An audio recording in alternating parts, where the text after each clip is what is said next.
AFC South division winners will be the Jaguars, Colts, or the Texans. All three teams are involved in win or go home games in Week 18. Straight up off the bat, I think Jacksonville will win the division. In today's episode, our first one in 2024, we'll cover all possible playoff scenarios and we discuss our NFL MVP, Lamar Jackson. He has been, from the beginning to the end, he has been the only quarterback to stay in the MVP conversation. And stay tuned for our reaction for the college football semifinal games. What's up, everybody? Welcome back to the BTR podcast. Before we get started, please like, comment, and subscribe. As always, make sure you guys follow our socials down below. Audio listeners, rate, review, download the podcast. Before we continue, Happy New Year. Our first episode of the year. Make sure you guys check out the old ones that you have missed before the year. But because we'll get to it later on. But first NBA trade happened. We dropped a separate podcast on Sunday, right? Sunday, yeah. Yeah, on Sunday, the OG Anunoby to the next trade for RJ Barrett, Emmanuel quickly. So we already dropped our reaction. We'll talk about it briefly later. However, let's just get right into it. Heavy NFL, heavy football actually, because of the college football playoff. So let's get right to it. We want to be a little bit biased and start off with our team, the Indianapolis Colts and the AFC South. I mean, we're primetime. We are on primetime. So essentially, why we want to start off with the AFC South instead of the AFC East? A, we're Indianapolis fans, but B, both of those divisions, I get it, have not been clinched yet. But this one is also a little bit more intriguing because three teams are involved. Two of them are supposed to be in line for the first overall pick, who are now have two Coach of the Year candidates in the Houston Texans and the Indianapolis Colts, fighting for a division spot and a playoff berth on the line. So it's a winner-take-all, loser goes home game, no matter what happens. Okay, right? so if the Jaguars lose, I will say here, I have it out here. Yeah, if the Jaguars lose, the game of the Texans and Colts is going to be winner takes division. Yeah. If So Jaguars win, it's automatic. it becomes a wild card So winner in situation. So here it is. Texans game. Houston clinches AFC South division title with a Houston win and a Jacksonville loss or tie. They will clinch a playoff berth with a win or a Houston tie, Jacksonville loss, and a Pittsburgh loss or tie. Indianapolis, they clinch a AFC South division title with an Indy win, Jacksonville loss or tie, or an Indy tie with a Jacksonville loss. So we also have the extra parameter because of the head-to-head. Indy clinches playoff berth simply with a win and a tie with a Pittsburgh loss or tie. We'll talk about Pittsburgh later. Jacksonville, simple. They would clinch the division with a win or a tie with an Indy-Houston tie. And then they clinch a playoff berth by tying plus Pittsburgh loss or tie. And then the second option for them is the Pittsburgh loss plus a Denver loss or tie. Plus Houston Indy doesn't end in a tie. So it doesn't end in a tie as well. So they need a winner there for them to clinch. So just to make it simple, it's a winner end game. But we have to have to lay these out because it could come to ties because of what happened with the Raiders and the Chargers. Not to bombard you guys. Yeah, but we got to give you the full facts. I know we got to give you full facts, but I've just been bombarded. Yeah. Simple as this, winner end game. That's why we're starting off with it. But pay attention to these implications because of what happened with the Raiders and Chargers a couple of years ago in 2021, which had Pittsburgh on the verge of just missing out because of it. But that was a different story because they had to tie for both to go in. Yeah, but there was saying it's similar. Zero ties. It could come down to this because the NFL has been weird this year. But so let's talk about the division. There have been no ties this year, right? No game has ended in tie this year. Yeah. I think there have been overtime games, obviously, but no ties. But yeah, AFC South, Jaguars. I still think they'll clinch it. They are in CJ Beathard plays. They are in the driver's seat. Obviously they're playing a weak Titans team right now, who are winless in the division. And it depends. If Trevor Lawrence is playing, I'm 100% confident they're gonna win. If Beathard's playing, I give Titans a slight chance, but they still look strong with Beathard behind the ball. Because he's healthier, right? Trevor Lawrence, when he played those games, he was not healthy, and you could tell. Beathard came in to the point where I'm like, I'll give Carolina a chance to win, part of the upset alert predictions, but they got shut out. So I'm giving straight up off the bat, I think Jacksonville will win the division. I'm not even gonna. I will have hopes for the Colts. For that Colts Texans game to be something. It doesn't matter because the Colts Texan game is a day before the Jags. I know. Titans so game. Even if the Colts win, I would obviously hope for Jacksonville to lose. But at the same time, I'm like, if the Colts win, I'm just happy they're in the playoff spot. Yeah. That's what I'm more But yeah, no, worried about. we're confident. Jags should win the division. You have a If weaker they don't opponent. watch it to our tier list rankings, where they're gonna end up. We exactly. But they're done. I think that's division is done. This Colts this Colts and Texans game will come down to a winner takes wild card, and a loser goes home. This game is on Saturday night, ESPN 5:15. First primetime game, I believe, for both of these teams all year. I thought Houston may have had a Thursday. Okay, first primetime game for I think Colts. they may have had a Thursday. At least for the Colts, it was all year. And like you said before, these two teams were around projected a 5-12 ceiling for the season. Both of these guys. And Yeah. now we're in the situation where there are the primetime game, obviously along with the Bills Dolphins on Sunday night. It did not feel long ago that me and you were arguing who's worse, who was coming third or fourth between Houston Exactly, and yeah. Indy. And obviously, I had Indy, you had Houston, and now they're battling for first or second and third in the division, and obviously a playoff spot. But to your point, though, the Indy. Let's talk about that primetime game. It's in Indy, so obviously the home field goes to Indy. The problem, though, is we've seen Indy in this situation before. Obviously, I know they had a win-in situation back with Andrew Luck's last year, and they won, got a playoff win as well.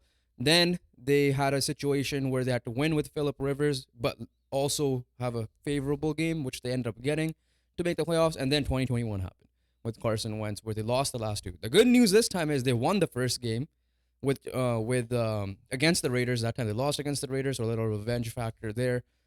This time now they're instead of playing Jacksonville and Clown Town, the version of them, they're playing literally the team that will be winner in, and we'll see how that goes.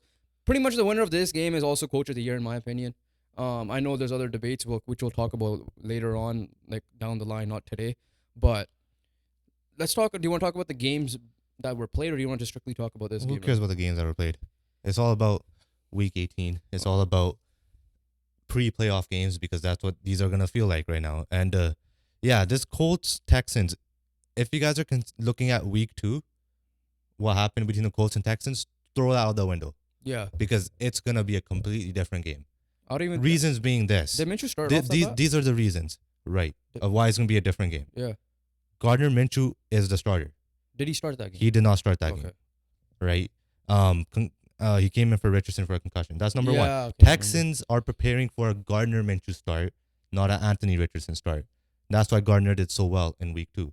Number 2, Laramie Tunsil was injured. That's why we kept on sacking CJ Stroud in the first half, especially.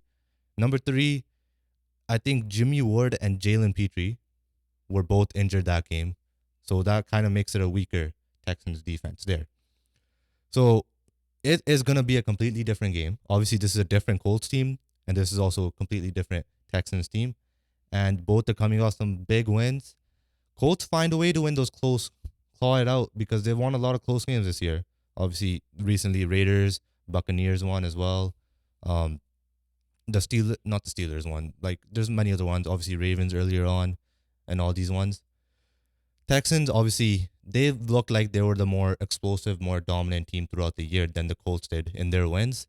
But at the same time, Texans had some ugly losses as well.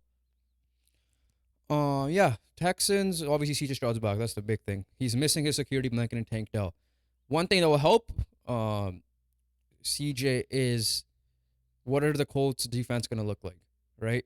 Are we going to see the Pittsburgh game, or are we going to see what we see in the last two games? I know they ended up winning the Raiders the fourth Raiders quarter. game. The Raiders fourth yeah, quarter. but like it's a Gus game. It's the most predictable defense in the league. That's what I don't trust. I still think from watching that game, Gus should be gone, win or lose, make the playoffs or not make the playoffs. Unless we win this, unless we make the AFC Championship game. That's Don't worry about Gus. Yeah. Right now, Gus is all-season talk. But in terms of the actual game, the question is, are we gonna have a healthy O-line because Ryan Kelly got hurt, but he came back in the game. I know same thing with Quentin Nelson was hurt. He taped up his ankle, came back in the game. We just got Braden Smith back, who was the big reason why we won that game, allowing 0 sacks from Max Crosby. Which Gardner Minshew are we gonna get? That's the other thing, because this is his first time ever being in a situation like this, right? Because his last time, the only other times he were starters, he was replacing Jalen Hurts, which didn't matter, and then Jaguars don't count because they were literally one and whatever they were that year as well. That ended up getting him Trevor Lawrence. But Overall, though, yeah. Who I think will win this game? Obviously, I believe in my squad, but I'm not gonna sit here and be like, do we give a prediction of our own squad? I'm not gonna jinx it. I'm not. Yeah, we're not gonna give a prediction because we're But biased. I'll say this much.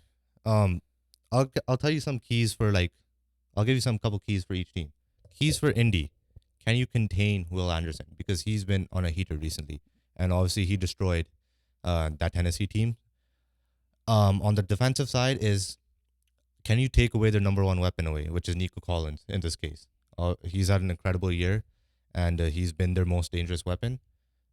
How do you defend Nico Collins? On the flip side, Stingley has had an improved year compared to his rookie year. So I'm assuming he will match up against Pittman. And obviously Pittman, we already know. We saw what Pittman did all of this year as well. And I think the Houston defense, obviously DeMeco Ryans is a defensive specialist. They need to figure out a way to get pressure on Gardner Minshew. Because we've seen when Gardner Minshew's blitz, when he's pressured, when he's obviously moving around, need to make a play, it's like 50-50. Like, it's either going to be an interception or the greatest thing you've ever seen. Indy side of things, they win this game if they win the trenches battle. Simple as that. That's their strong suit on the defensive side. Because what has been happening the last couple of games, especially from our linebackers, are a lot of missed tackles, especially from Zaire Franklin, which is not crazy. Kenny Moore should be back for this game, and he's one of the best corner tackles in the game. So for me, it's the battle of the trenches. Can you just keep, to your point, Gardner Minshew upright and make him just, we have Pittman. Clean pocket. Yeah, clean pocket. We have Pittman available. JT, can you give him JT space to run? And on the flip side, defensively, you have guys that could stop the run for you. And you have guys that could get to the quarterback. We have, 4 guys with 8+ sacks this year? 7 or 8+ sacks? I know Buckner is brought up there. 7. Seven minimum. Yeah. And I think Buckner's one of... Buckner's and seven. Buckner's one of the 3 guys, I think, was Chris Jones and Myles Garrett, to have like a couple of straight years with 7+ sacks. So we have the pieces in the on the line. D-line. Samson Ebukam is probably like the most underrated signing of the summer, offseason, sorry. But yeah, like that's the key to win that game. That's all we're gonna leave it. We don't want to give a prediction and go crazy with it. We'll let you guys predict who will win the division and who will make the playoffs. Speaking of, we'll go to some games as well. Moving on from the AFC South, Pittsburgh Steelers. They're also in factored in this thing because we mentioned their name earlier. Pittsburgh with a big win over Seattle. I think they pretty much dominated them in a sense. Sticking with Mason Rudolph for the Week 18 game as well, playing the Baltimore Ravens. Pittsburgh, you thought the other ones are complicated? Get ready for this one. Oh, Pittsburgh needs a tie. This one, you need for me to explain it because, trust me, we have to lay out all the facts here. All right, take pauses in between. Okay. Pittsburgh, they have 5 ways to clinch a playoff berth. That's wild. Number 1, Pittsburgh win plus a Buffalo loss, and we'll get to Buffalo in a second. Yeah. Number 2, Pittsburgh win plus a Jacksonville loss or a tie. Yeah. Which is crazy because 2 teams could fight for a division and miss the playoffs completely. Yeah. Number 3, Pittsburgh win and then a Houston-Indy tie. So similar to that situation. Yeah. Pittsburgh tie. Number 4, Pittsburgh tie plus a Jacksonville loss plus a Houston-Indy game does not end in a tie. And the last way is, they're all ors, Jacksonville loss and a Denver win and a Houston-Indy does not end in a tie. So the good news is you have options. The bad news is you do not control your destiny at all. Yeah, so that's the Pittsburgh way. But as we mentioned, Pittsburgh with a great win. Like I predicted, they would have won that game. I don't think Pittsburgh winning is going to be an issue because Baltimore is already locked up everything. So Baltimore is smart. They should be resting players, meaning that they should be able to beat a bunch of backups. Okay, scoreline says it was a 7-point game, but from what I remember, I was watching they were kind of dominating. It got closer. It's closer than it was. It was closer than it was. I felt like when watching that game, it was definitely not close. Steelers were the better team. Yeah. George Pickens obviously woke up ever since being called out for not blocking, but instead of blocking, he's putting up points. So that's the Pittsburgh side of things. Let's talk about the AFC East, which comes down to the wire, which is kind of surprising for the division. So to lay it down, basically. Before we go to the game, the playoff picture, let's talk about the game of the week. Because it involves Miami in this, right? Baltimore versus Miami is clinched. We know where the AFC is going to run through. It is through Baltimore. 56-19 victory. And 1 week after I was praising the Miami Dolphins for getting a win against a top tier team, they go back in their ways, get their ass kicked by the best team in football now, and they also lose Bradley Chubb to a torn ACL, who was in the game for whatever reason In the with fourth 3 minutes quarter. remaining. Yeah. Just quick comments about that game. Lamar, which we'll get into a little bit later, but I'm just going to give a little Let's just talk about it preview right now. right now. No, Okay. we got to take the one thing at a time, right? Okay. Lamar cemented his MVP case, 1. 2, this Ravens defense is capable of stopping every single one, because you could argue this Miami offense is the most explosive we've seen in a long time. And point number 3 is everyone just gets smacked by the Ravens. So the Ravens had a tough schedule remaining, and, And they they- whooped all 3 they games. whooped all 3, yeah. But yeah, so that cements Ravens as number 1. The Kansas City Chiefs, with their win, is cemented at number 3. The Browns already cemented at number 5 seed. So Miami and Buffalo. Miami wins, they are the 2 seed. Miami loses, they are the 6 seed. So they are safe, no matter what happens this game. But obviously, you would prefer a home playoff game. Wait. I was looking for one thing. On the Buffalo side, No, but wait. So does Miami? Let's just say Cleveland loses and Miami lose. Cleveland for sure gets 5th. Cleveland's 5th. For sure. That's what I heard. Like Okay. when Yeah, I was no, I watching. didn't know yeah. what the tiebreaker for them is. I don't have that here. That's why. But What either they way, were they're, on the okay. same- Yeah, but okay. Let's just say you're right. It was The 6th. that's what everyone. That's what I've seen all So on they're TV. the 6th seed. So let's get into that breakdown. Simple. So Miami's safe. Buffalo, on the other hand, Okay, so Buffalo's in a weird spot. So let's just go with their Buffalo wins, they clinch the division. Simple, straight Simple, up. yeah. Nothing else.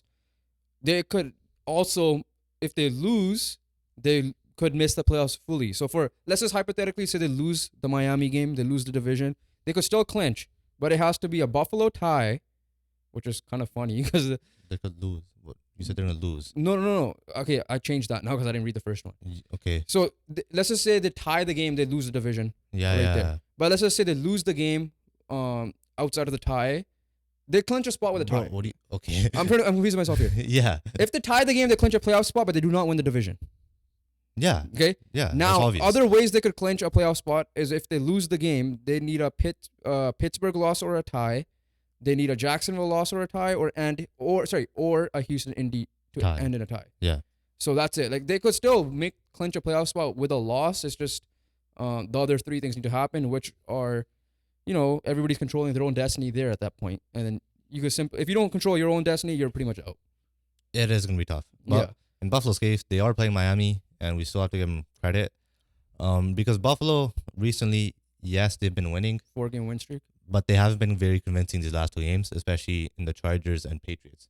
Right? What were supposed to be blowout wins were put 1 possession wins by Buffalo. So it's gonna be a tight one.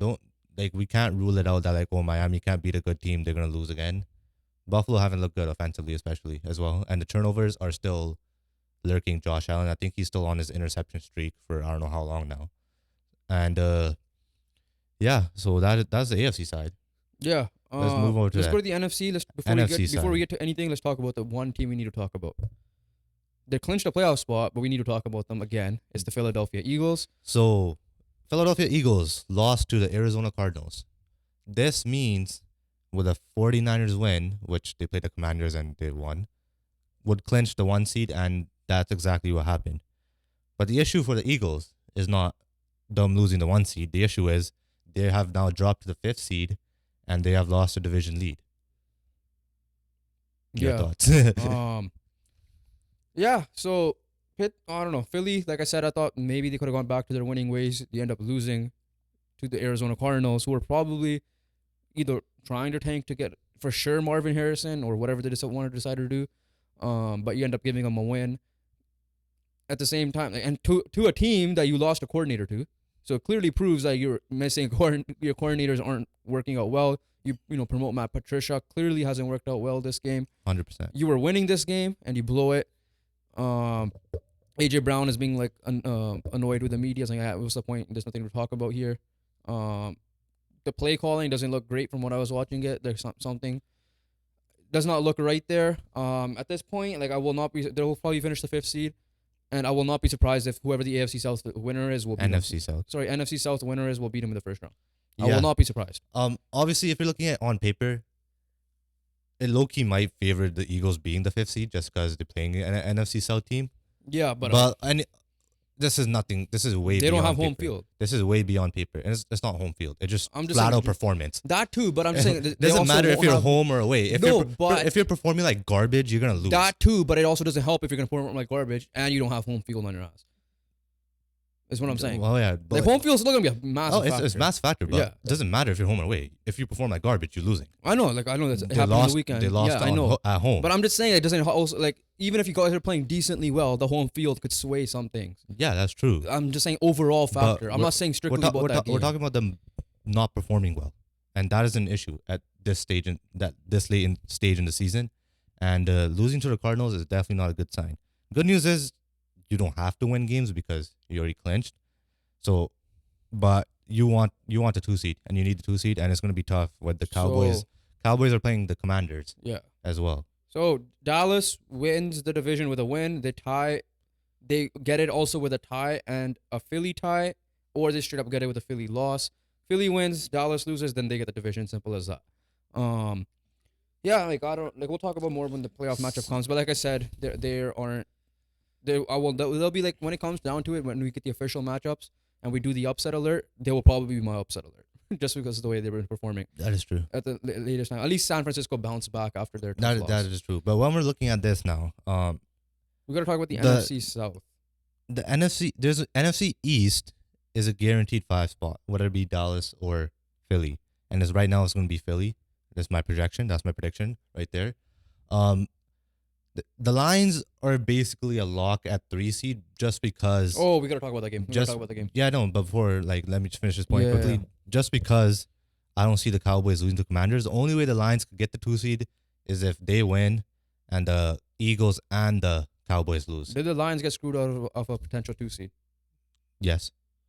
Okay, the reason why we say that is because Dallas versus Detroit, it came down to the last play. Detroit got the touchdown. They got the 2-point conversion. However, first of all, the first debate is if they should have went for the extra point or the 2-point conversion. We both agree that they should have went for the 2-point conversion. Why risk injuries in overtime?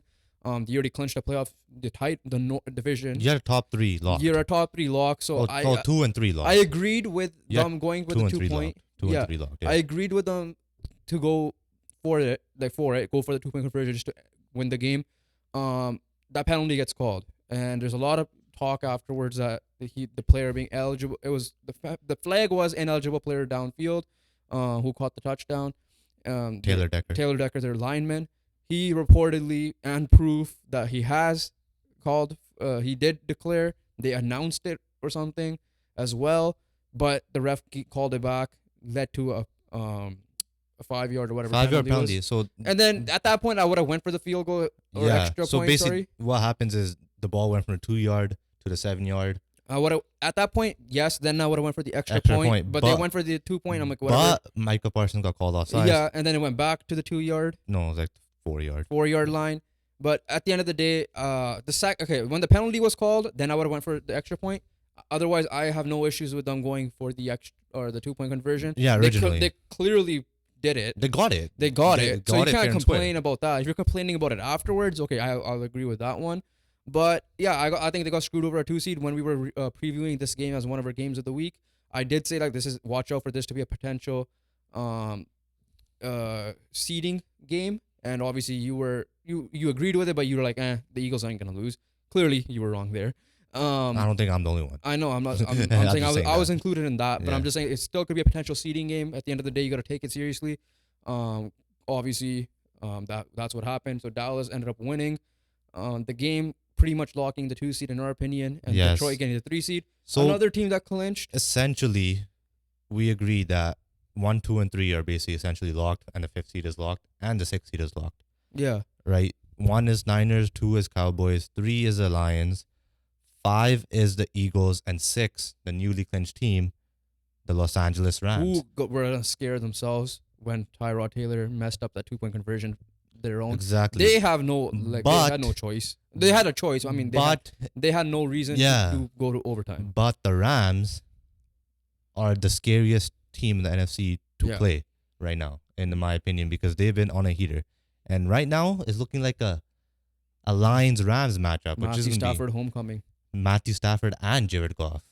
Yeah. Well, Well, more Matthew Stafford coming home, but they're facing their former teams. Yeah.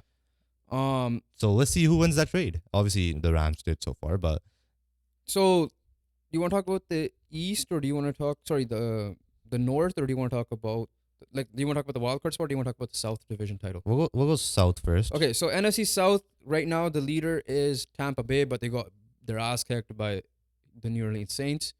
But they still have the lead over them. Yeah. So that being said, Atlanta, who lost, screw you guys, by the way, pissed me off. Indy, even more though. Pissed me off. Yeah. Atlanta clinches the NFC South simply by winning and then having a Tampa Bay loss. All right, Tampa Bay is playing The Panthers. the Panthers, so they probably should win realistically. But and then obviously the Saints thing gets counteracted because they play It's Atlanta. the same thing. So Tampa Bay win. They're the NFC South 4 Yes. seed. Saints and Falcons play each other. The winner of that needs a Tampa Bay loss. Yes. Right. Yeah. Um, But Tampa could also get in with a tie and a New Orleans loss or a tie. Yeah, and if Tampa Bay does win, flipping over to the wild card scene, it's gonna be tough for okay, both teams to make it. Let's talk about the wild card. Tampa Bay first. Let's just say Tampa Bay cannot win the division. Tampa Bay clinches a playoff berth by tying, plus a Seattle loss, plus a Green Bay loss or tie. But we're gonna be realistic here. They're gonna Tampa probably- Bay do win. Yeah. But I'm just saying that's an option. So You have to Tampa put that out Bay there. right now, our projection, you agree? Tampa Bay Yeah. is a 4 seed, Yes. right? So that leaving Uh, the 7 seed open right now, So let's go with where this, the Packers holding. the 7 seed. Holding But the let's 7 talk seed. about let's finish off with the South first. Saints again. We already said winner. They could also tie. Well, it's a wild card because they're gonna be in the wild card now. Yeah. Tampa Bay won. Okay. That's the scenario. Tampa Bay Okay, won. but we also got to give the scenario of the division. We already did that. Okay, but no, I'm saying New Orleans could tie and Tampa could lose, and they'll. We just said the NFC South division. You said win or loss. I'm saying the tie part. Okay, yeah. That's what I'm adding, another factor. Yeah, Right. okay. New Orleans tie and a Tampa loss puts New Orleans Ahead of through. them. Okay, yeah. And that's it. Atlanta I already said. But NFC Um, wild card right now, the Packers beating the Vikings.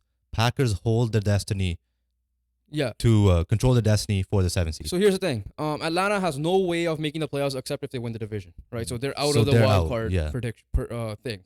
In our opinion, our prediction is they're out completely. Yes. So New Orleans to clinch a playoff berth, assuming they don't not win the division, is they win with a Seattle loss or a tie, and a Green Bay loss or a tie, or the second option is they tie themselves with a Seattle loss and a Green Bay loss, as well. Okay, so that's the New Orleans Saints way of getting in. It's tough. Seattle Seahawks. Realistically, if you're in the South, it's division or bust for you.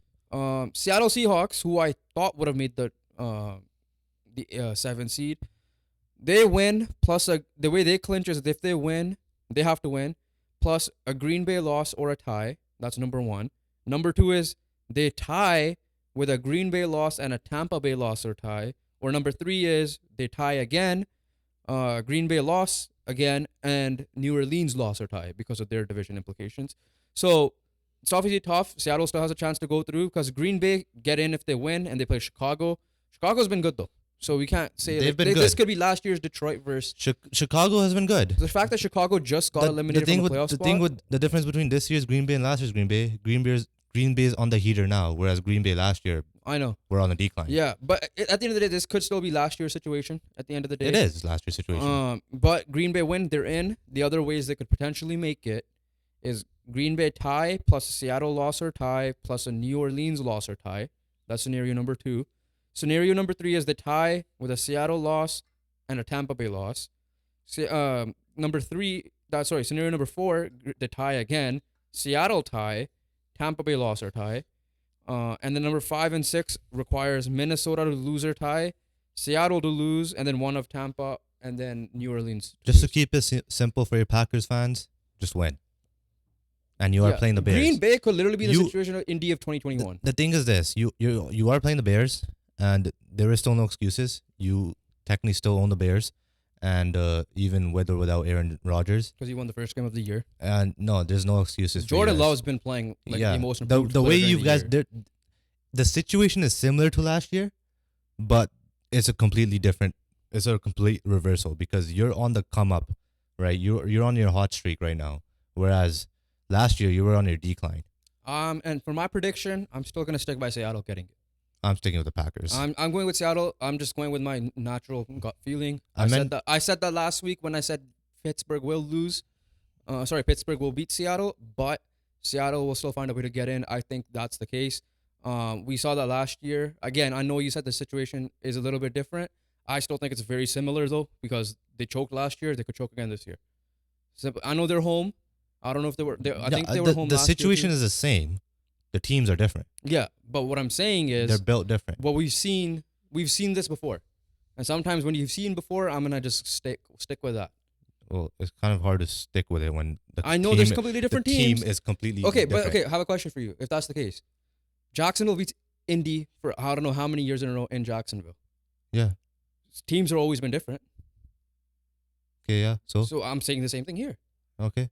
There's nothing. Yeah. So you know what you've seen before. Yeah. The Packers beat the Bears every single goddamn time. I get that too. But It's a completely different Green Bay game. also were destroying Detroit all those years as well. It's a completely different game. Green Bay also beat Detroit all those years as well before last year. So you can't say we've been seeing the same thing over and over again. That does not. That's fine. That does not support But your this argument. case, this case, I'm still sticking by more of last year. Yeah, that's fine. You can stick with whoever you want. I'm sticking with that more of But I'm last year just- because I'm- to your point, you said it's a different team, right? And that because of that, I'm still sticking with that point. Yeah, no, but you can't use the fact that we've seen it over and over again because it's a different And I get that, but game. that one's a little bit different too because you have no more Aaron Rodgers. You won one game with Jordan Love. Can you do it again with Jordan Love? So I'm gonna use your argument for my argument. We've seen it all over and over again with the Packers and the Bears. But like, so that's why I'm sticking. I also remember saying 2 weeks ago I think I'm gonna stick with the Packers. Yeah. That's also why I'm. I'm not saying that. But again, with the Packers. I'm not crazy for what I'm saying. Huh? I'm not saying you're crazy. I'm just saying your argument was crazy. Okay. Your support was crazy, not your point. But I mean, the support leads to that argument at the end of the day. Yeah, and that was. I just predict look, no one thought the Eagles were gonna lose to the Arizona Cardinals. I know. I'm not saying that. Right. So for that reason, to make the Seattle fans happy as well, I'm sticking with Seattle winning. Obviously they'll win themselves, and I expect Green Bay to, I guess, tie or lose. So that's your playoff picture. That's our playoff predictions. Apart from the Colts Texans, just because we are emotionally attached to that game. And let's move on to MVP talk. And You already said I've been saying it, McCaffrey or Hill or whatever. Hill's done, obviously. Injury and the poor performances after the injury. You could tell he wasn't the same Hill after he was hurt. To the point that CeeDee Lamb took over the receiving yards lead. But we gotta give flowers to Lamar Jackson. He has been, from the beginning to the end, he has been the only quarterback to stay in the MVP conversation, right? We had the Dax thrown in there. We had the Jalen Hurts thrown in there. Brock Purdy. We had the Brock Purdy, Josh Allen's, all these guys thrown in there. Lamar Jackson was there from day 1 to week 18. So, yeah. I stuck by him as the best quarterback throughout the year for the most part. And he clearly was. The thing here is, I saw this point on one of these posts I've seen, right? Like or for like MVP, whatever. I saw this one guy in the comments, I don't know, say this point. At this point, yes, I know McCaffrey had an incredible year, but the fact that like we're saying that Aaron Rodgers was unanimous MVP when Kupp and Taylor went off, or we're saying Mahomes was unanimous MVP when other positions than the quarterback went off last year, we have to give Lamar his respect. Yeah, I've never taken that respect away. I know. So for that reason, Lamar has been good as every bit as Mahomes last year. He has been good as every bit as Rodgers when he won his back-to-back MVP. And we can't disrespect the fact that it is a quarterback's award, and there has been a quarterback that excelled all year, and that has been Lamar Jackson. So, especially in the last 3 games where he beat the Jaguars, AFC South leading Jaguars, NFC West leading, and also league leading Niners, and the AFC East leading Dolphins, and clinched the number 1 seed with a week left to go. Now, here's my thing. I agree with you. Lamar will get MVP. My vote still goes to Christian McCaffrey. Yeah, and that's fair. Because Even I've been saying that all year. I don't know how much JT would have been considered because you got to look at it this way. JT at that time. Okay, fine. Take JT out of equation. Kupp. To my He point, was 50 yards less on the record. 2 point. My point then as well. A quarterback is throwing the receiver the ball, so it makes it tough for the receiver to win. So that way, I had given it to Aaron Rodgers then. JT situation, if he were to make the playoffs that year, he still would have been a wild card team. This case, Christian McCaffrey is the big reason why they're the best team in the West. Or in the NFC and the West. I get the point that Lamar cooked San Francisco and cooked Miami, and I get that. And I've literally been saying Lamar is the best. If I were to give it to a quarterback, which usually it is a quarterback award, it is Lamar. And I agree with that. I would give it to Lamar for that. But if I have a vote, I'm going with Christian McCaffrey because he's the big reason why San Francisco was like killing it. Like you got Brock Purdy having a bad game or a mad game or whatever. You give it to Christian McCaffrey on a run or a screen. He's going to give you yards. He'll get the touchdown. You obviously got a touchdown in every game but one, I think, this year. Yeah. Because that broke the streak. Yeah. Outside of that, that's the reason why I'm giving it to Christian McCaffrey. I'm not saying that because, QB doesn't deserve it. I'm not saying that at all. Because Lamar, this last game cemented probably Lamar betting favorite. I completely agree with that. I'm just looking at, because Lamar also had his inconsistencies at the beginning of the year. I'm looking at the total award, those late picks against Pittsburgh. Okay. And I know other QBs have done that. I'm not saying that. But Christian McCaffrey, for me, has been the most consistent throughout the whole year. Is that fair to say? More than Lamar? Yes. Apart from what? Christian McCaffrey had probably... Lamar had moments where he threw away the game himself. I would say McCaffrey had 2 bad games this year. Lamar had games where he threw away the game Lamar had himself. two bad games himself. And listen, So if you're looking at that logic, they've both been equally consistent all year. I'm still sticking with Christian McCaffrey. If you're looking at wins perspective, when Brock Purdy was bad, the Niners lost. Here's the other McCaffrey reason. did not dig him out. You did not win a game because so you're back slowly Christian McCaffrey. So you're back to the saying that it is a QB award at the end of the day, so you have to give it a QB. Yeah, but also what Lamar did, he beat the 3 teams that I just mentioned. I know, and I'm not here trying to be the bad guy of Lamar Jackson. I'm wanting with the guys. I know he's your favorite player. I have to put an argument against you because you're saying McCaffrey, I'm saying Lamar. I know, and that's fair. And I don't think you're wrong. And I think you're gonna end up being right. And I'm proving you why Lamar is the MVP. I'm giving Christian McCaffrey my vote. And now that doesn't mean my vote's gonna be like, oh yeah, he's unanimous or not unanimous. I've never been a Lamar hater. I know he's been your favorite player, so you've been defending him for a while from other guys that say that, oh, he's just a running back or he's overrated, blah blah blah. Lamar's clearly proven that he's more than a running quote unquote running back or a running quarterback. He had a proper system around him. He had proper pieces around him. OBJ literally said this is probably the best team he's ever been on, top to bottom. And OBJ was part of that Rams Super Bowl team. That being said, I just giving my vote to Christian McCaffrey. I guess I'm leaning a little bit. Maybe this is the year a quarterback shouldn't win it. I think that because this Christian McCaffrey, I get your point. He did not dig him out on all the games, but I think he had a huge impact of winning some of these games as well. That's the reason why I'm giving Christian McCaffrey my vote. I ultimately agree Lamar Jackson will win it, but my vote will go to Christian McCaffrey. Yeah. Let's move on. Quick topic here. Chicago lands the number 1 overall pick due to the Panthers losing. Did you see David Tepper? David Tepper's pissed off and throwing beers at fans and everything. But that's your own mistake. Let the GM and you had the chance of getting Lamar Jackson. Let the GM and head coach do their job and pick the right quarterback that's going to fit their system instead of picking for them. Reportedly, yeah, that was the case. He wanted Bryce Young. You could have literally traded for Lamar Jackson when you requested a trade. I decided to follow his steps, and we both kind of did, thinking that Carolina would be a much better team because of the coaching staff he hired, by the way. And then whatever it is, all you have to do is look yourself in the mirror because, yes, things didn't go well for you, but like you traded away your number one receiver. It was you, David Tepper. You traded your number 1 receiver away. It was you, David Along Tepper. with 2 picks that you probably could have gotten Caleb Williams this time or a Lamar Jackson, and now you can't even do that unless you don't even have the pick to trade. Hey, you messed up. That's all you have to say. So, but let's move on to... Oh, no. Let's finish. I want to do the Chicago thing. Let's just talk very briefly. We'll talk about it more. I know when the draft comes. Justin Fields has now shown in the latter half of after his injury that he is a quarterback in this league. Yes. Are you...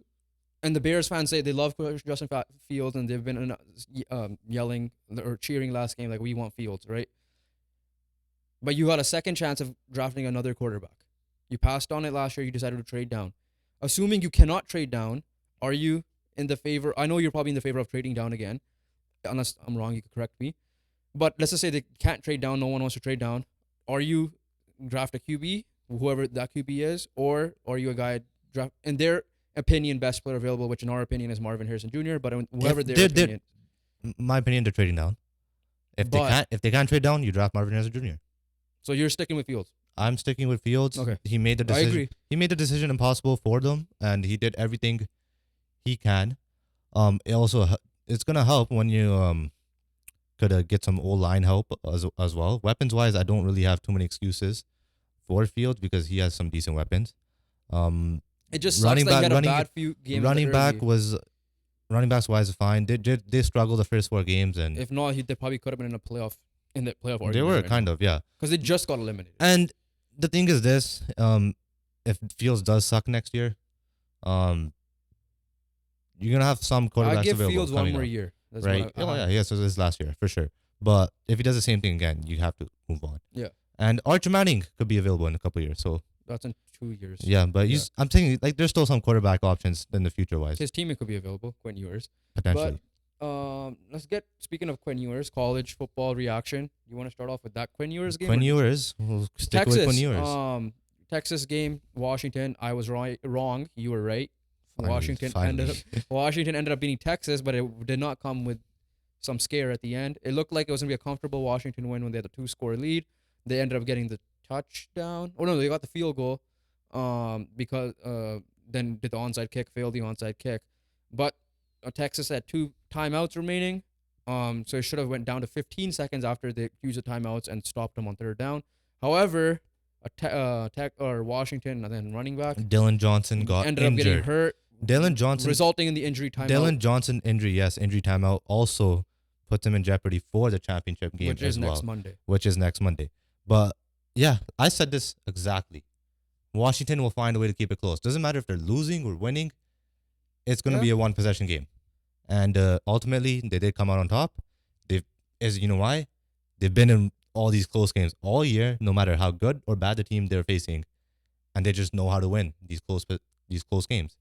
And they've done that all year. And now we have the battle of the undefeated. We'll go there in a second. Texas, good season. They had some playmakers there. Special teams, I guess, kind of let them down a little bit, which is a kind of a theme. It was a theme all day, yeah. All day for both the team we're about to talk about. But yeah, Texas, we don't know what's happening with Quinn Ewers yet.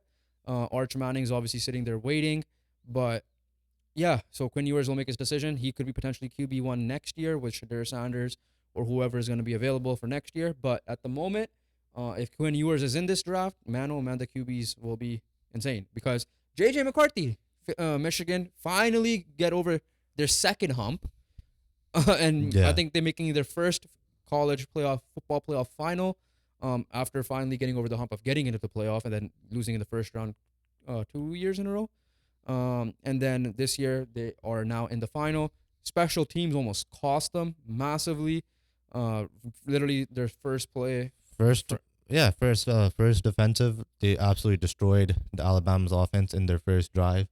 And it led to a muffed punt, and Alabama took a lead with they're going to score a touchdown there because you gave them life. Michigan, yes, they really had to dig out of this one. They did look good in the first half offensively and defensively. They were the better team, but that third quarter was dreadful. Even half of the fourth quarter, especially offensively, could not move the ball at all. Yeah. Alabama took advantage and got their lead, but Michigan needed one drive, and they got that one drive. They got it through Blake Corum. And sent it to overtime. And Blake Corum happens again. And please explain to me why on 4th and goal you did a QB draw. I can't explain that to you because I'm just as confused as you are. Everybody's like on Twitter and everybody's confused. Like, why you call a timeout, you draw a play call, and that's the play call you come out with. I don't know if that was on Nick Saban. I don't know if that was on whoever their OC is now. Whatever the case may be. But when I saw a QB draw, I'm like, you're gonna do this against this D line, and you get stuffed and a game over. Literally, usually when it comes to college football overtimes in general, not the playoffs. Sorry, you see multiple overtimes. Yeah, this was done in the first. Exactly. So I'm still shocked about on that decision, but Michigan obviously got it done. I said the winner of this game will win it all. I'm still stand by that, but I do want to give a shout out. Go back to Washington, Michael Penix Jr. Yeah, that guy. I fell in love watching Michael Penix Jr. this guy is so accurate. This guy's precision passing is just amazing. He throws dots every single time, and obviously, there's an argument that his game can translate to the NFL just because pocket passing is not a thing in the NFL anymore. Obviously, after the Mannings and Brady's retired and all these guys. So yeah, we'll see what happens there. But he is one accurate guy. That's all. That's all I could say for him. 4,500 plus pass yards in consecutive seasons. The other only quarterback to have done that was Patrick Mahomes. Obviously, in terms of the playoff game, I think the only other guy has done what he just did, or at least since, was Joe Burrow, LSU year. So, but obviously that LSU team was also stacked. Bro, Penix could also move around as well.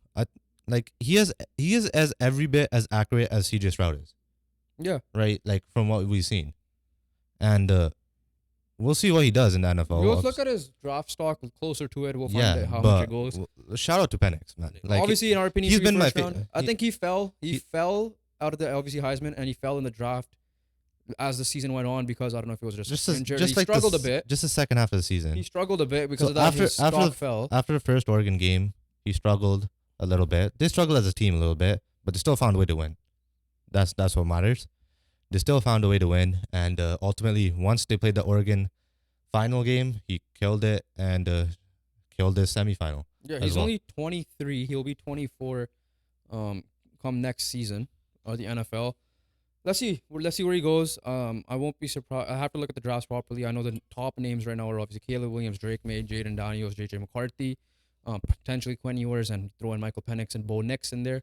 I think those guys are slightly falling just because of the age. But let's see if Penix shows out in the final game. I'm not saying he'll be the first overall pick because Joe Burrow did it the whole year. But that will solidify him as a top. I mean, you're a Heisman first round pick. You're a Heisman finalist, and if you lead your team to a championship, even if you lose, you're a first round pick. You're a first round pick. We'll talk about the game, the final next episode because it is on Monday, the final. But as of right now, like I said early on, Michigan's defense is so good that I might have to lean towards them. But yeah, we'll predict the next episode. We'll predict next time. We'll have to bring a little bit more just back behind the scenes research or listening to some of the professionals that cover it. But a couple of college football news after the game. Dallas Turner, who's supposed to be a top 10 pick, edge rusher of Alabama, pretty much said no ifs, ands, or buts. I'm going to the NFL. Some players, bro, I like that. I respect you because you're like, have a chance of taking my dream. Just take it. Yeah, because listen, you get paid more. WNBA players, and I've heard this argument. Caleb heard the argument that like, hey, I don't want to be going to Chicago, for example, and I might just go back and do it. Now, if you genuinely you want to go back and try to do your wrongs in college, in this case, Caleb Williams has, sure, let's prove it then, right? Like, actually do it. Don't do it because, it's Chicago. Guess what? You're gonna be on someone worse than Chicago next year. If it happens to be Chicago. If you're that high of a pick, you're gonna be on the worst team. Right? No, so that's his point. Like, his dad, I think, came out and said, like, that's the worst thing. I'd rather go undrafted because we get to at least choose our own team. Nah, that's stupid, man. Yeah, so if that's the case, because he's liking posts that he doesn't want to be in Chicago, whatever. We'll see with that. We'll see with it. But the other couple college news, obviously, transfer portal is open, and FSU has replaced Jordan Travis. Speaking of Jordan Travis, though, which sucks, I think his draft is definitely going to go down because of the injury. Yeah. Who probably could have been like a second-round pick, maybe even first-rounder. But DJ Uiagalelei from Clemson to Oregon State, 1 year in Oregon State, is now a FSU Seminole. So let's see if he can improve further on. I remember when he was playing for Clemson, it was that game when Trevor Lawrence, I think, was out for COVID against Notre Dame, and they ended up losing, but it went to it went to a couple of overtimes. Yeah. And he balled out. He balled out that game to the point where everybody was like, oh, does Clemson have the two best quarterbacks? Next year comes DJ, struggles mightily, gets benched, ultimately leaves. And Oregon State, he's been like, meh. It's kind of like a Spencer Rattler situation, I guess. But, he's going to Florida State. Florida State, we all know what happened to them this year. Let's see if he could help progress them where they should be this year. Nothing much there, so we'll cap it there at college. But let's get into some MLB. MLB news. Chris Sale is traded to the Atlanta Braves. I'll bring the traded info up. You could bring up the Boston Red Sox traded Chris Sale to the Atlanta Braves, and apparently did give up a little bit of a nice little prospect here. and I'm confused. They gave up. I don't have question marks for Sale's ability. I think he still has got some left in him, but the issue is he's been injured too much. That he's not the same guy Yeah, as he once it's just the was. injury-prone situation. He had a no trade clause, so giving up like a decent infielder prospect kind of makes no sense to me. Red Sox are also sending $17 million, so maybe that's why. They're That helping helps. That does help. off the 27.5 to cover the salary in 2024. Sale also has a club option in 20 million, so I don't expect unless he balls out and was healthy this year, that option That's the will only be. way. But he's not the same pitcher as he once was. Give credit to him. He was a great pitcher, especially in the He's a World Series champ. Chicago White Sox days as well. Chris 34-year-old, yeah. 4.3 He's ERA. just injuries, and obviously, yes, will he bolster this Atlanta starting rotation? Yes, he 100%. would. For how long? That is the question mark because this dude is Injury prone. injury prone. Yeah, like from his days from the White Sox was really good. They went to the Red Sox, won a World Series. But yeah, like to Jovin's point, nothing much to add. It's just injury prone. If he's healthy, that helps that pitching staff a little bit more. If not, then he's definitely a free agent in 2025. Red Sox also, speaking of them, while Jovin looks at the other signings, signed, I guess, in a way to replace him, but also add more pitching. Lucas Giolito is a Red Sox for 2 years, $38.5 million deal. Also includes an opt-out clause after the first year, as well as a conditional option for 2026 based on his innings pitched. Lucas Giolito was a what team was he on for? Oh, he was on White Sox before he Yeah. went to the Angels to help bolster the playoff push there. Ended up choking, and he ended up being a Cleveland Guardian to end the year, I believe, based on this picture. I Yes, believe he that was did. the case. Yeah, so Boston needed pitching. They added more pitching. Let's see if he just continues to be It good. depends. Giolito's an up and down pitcher, and we'll see what he does. Obviously, he had a Cy Young year. Ever since then, he hasn't been the same level. Another news: Reds signed Frankie Montaz, 1 year, 16 mil contract. Just a guy who's gonna be a 3-4 guy in your rotation, in my opinion. Maybe even two.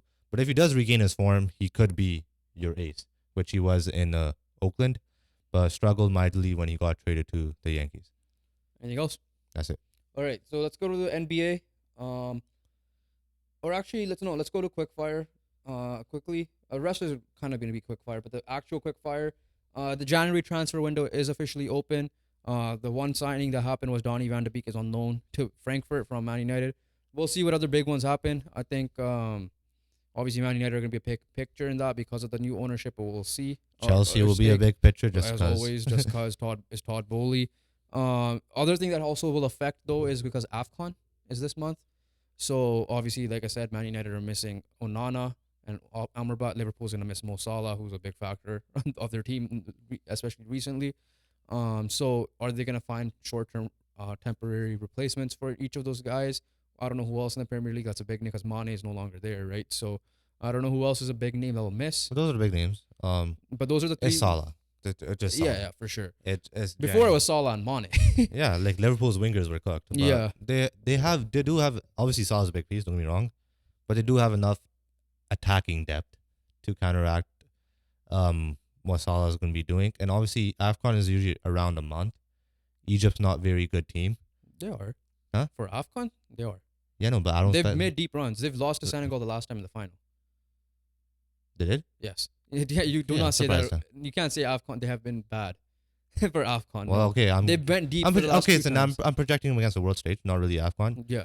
But my projection is probably going to be Senegal again for AFCON. But yeah, I think Liverpool have enough attacking depth there. Plus, Liverpool are also playing a Carabao and FA Cup. So they're not going to be playing much Premier League in January anyways. So which could also help their case. Yeah. It could hurt them in Champions League. I don't know if it starts in January though. It's usually February. Okay, so then never mind. Yeah. Other news though. Conor McGregor. Now I'm not gonna believe it till I see it. Is who he thought was gonna be UFC 300 is now projecting to be in June, whatever UFC that's gonna be, 302, 303. At middleweight, at 185, which And he'll be I think he is, yeah. I don't know how many fighters ahead of him have done this, but this will be his fourth weight class. Obviously, feather, light, and then welter. But fighting another lightweight at 185 is kind of crazy to me. So McGregor Chandler, which was the rumored fight for a long time, is gonna be should be happening in June, barring any injuries and any stupidity and weigh-in stuff. But McGregor Chandler again, I don't understand. Both are moving up 2 weight classes. I guess he struggled in welter. It is. Yeah, he did struggle in welter, but the thing is this: I guess people generally do better like going up than they do going down. Like cutting. He did struggle against Dustin Poirier and welter. One time he broke his leg again, but then one time he did get his ass kicked. Obviously, I think his only win was that Cowboy fight. Ever since, like he kind of came back. He's been like Deontay Wilder, man. He's coming, then he goes back, then comes back, and then like it's gonna be tough when the ring rust is there, right? Like he got smoked by Poirier because of ring rust. UFC 300 though is projected to be Leon Edwards is the main event, and it's supposed to be against most likely Bilal Muhammad. Will take it over from Shavkat, but what's his name did say, Makachev says he wants to fight before Ramadan, so I'm not sure if that April timeline is during that. So which means he wants to try to fight before, which I doubt will happen because I think O'Malley's a headliner no matter what. So it'll probably be after Ramadan, which is probably sometime in the summer. But if he could get it fixed in time for that will be the main event. That will be the main event because I will not be surprised if it's against Leon Edwards either. If it's not Oliveira, like I won't be surprised. Yeah, right? No, it's Bilal Muhammad. Bilal Muhammad. I know he deserves it. Yeah, I know. It should be Bilal. That's the rumor. It'll be very stupid. Leon did confirm it when he was at Villa Park because obviously him. Yeah, it'll be very stupid if it's. I know. I agree with you. Yeah. But I will not be surprised if they want to make you. I will be shocked. Like, absolutely shocked. And by the way, Michael Chandler did say, "I want you at your biggest." So 185 looks good on me. As well. He looks built, anyways. But yeah. Yeah. So that's the quickfire talk there. All right, let's get into NBA. NBA topics here. We mentioned the trade. We already dropped a reaction, so make sure you guys check that out. We're not going to talk about the reaction as much. We're gonna talk about their like first performances. Yeah. So both teams. Both teams ended up playing their first game on New Year's Day. OG Anunoby looked good, fouled out, but had 17 points against the Timberwolves. Starting small forward. Shot over 50%. Not surprised. Shot over 50%. Not surprising. He fits on every team. Shot over 50%. And he fits on every team. Literally, so I'm not surprised. Yeah. 3-and-D. He's 3-and-D. Yeah. Looks weird though, seeing him in like an orange that's true. After all that. So it's not very surprising that you see why the Knicks made that move. But I also see why Knicks fans are annoyed because on the flip side, the Raptors looked fun. Emmanuel quickly, obviously, outside of the foul trouble early, looked good. RJ Barrett is what if you're projecting him to be. This trade will definitely be lopsided, but it will probably come down, in my opinion, ultimately a win trade. It can be. As long as they all here, re-sign. I'm gonna say this much. As long as they all resign. Raptors fans do not get your hopes up. Yeah. Right? You are probably the most inconsistent team I've seen this year. And obviously, yes, you could. Can you say this win is because of the trade?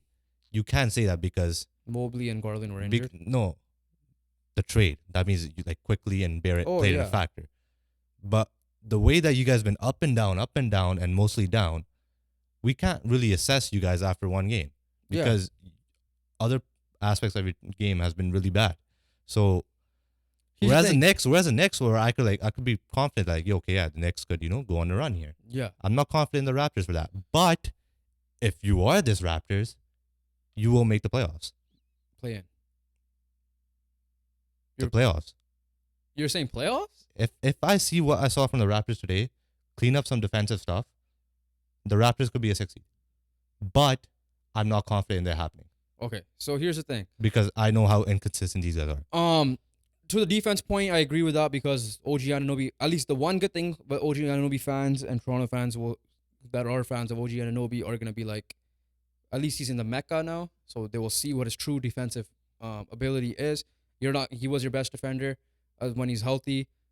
As good as Scotty is and some of these guys are, you saw Donovan Mitchell cook a little bit, which he never did against OG Anunoby. Yeah, Scotty was the main guy to start off with until Dennis comes off the bench. From what I was watching, back and forth with the college football games, so that's gonna be a big think you got to figure out. Obviously, I know you're not a big fan of Darko early on, but I still, like I said, they were a playing team with OG before this trade. Obviously, stuff wasn't working out.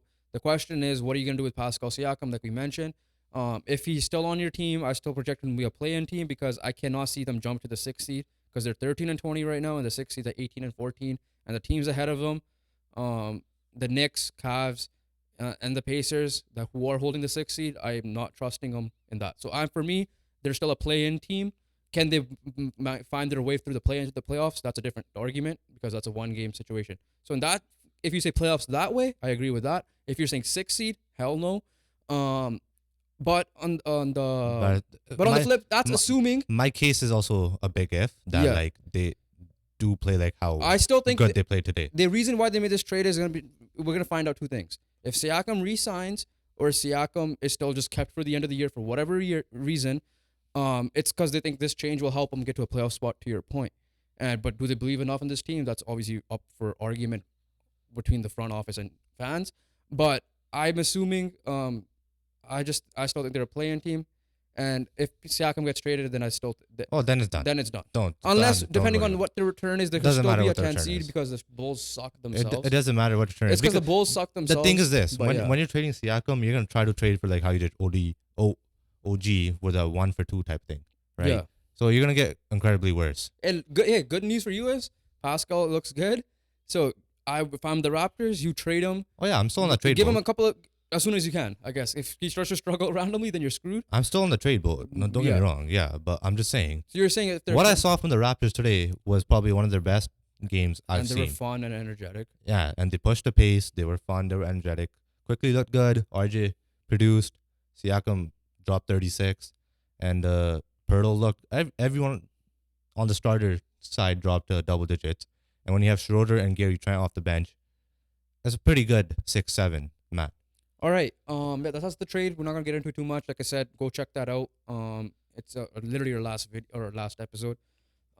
Speaking of the Raptors, though, the team that lost to the Pistons to end the streak, and the Pistons started a new streak today with losing to the Rockets.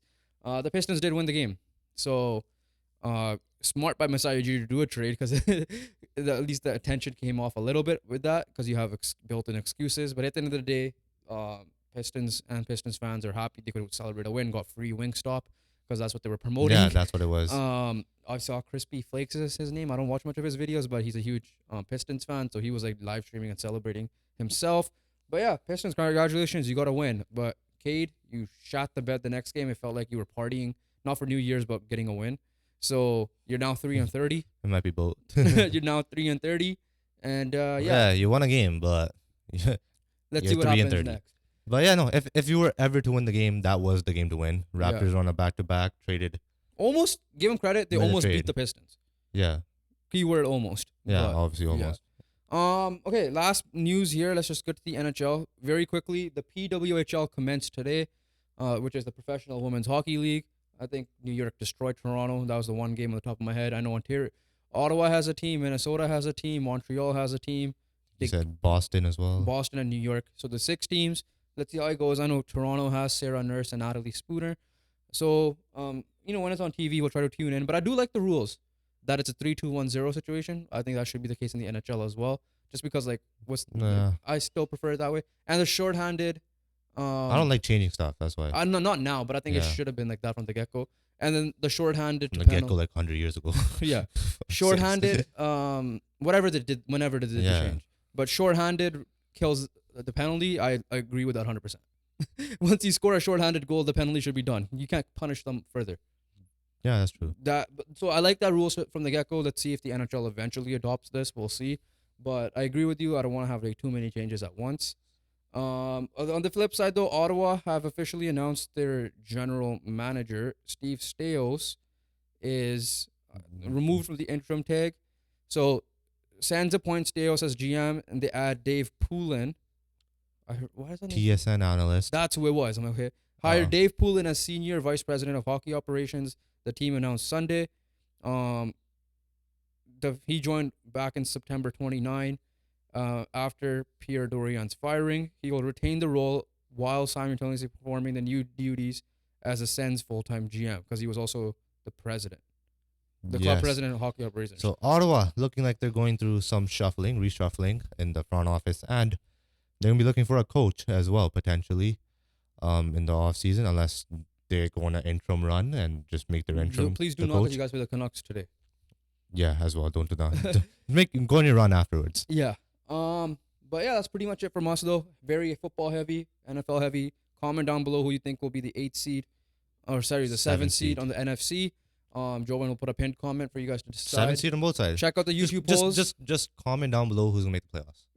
We'll check out YouTube. So either the Colts, Texans, right? If the Steelers fans, and on the other side, obviously Seahawks, Packers, and check out the YouTube community polls. I will drop some out this week for you guys to decide.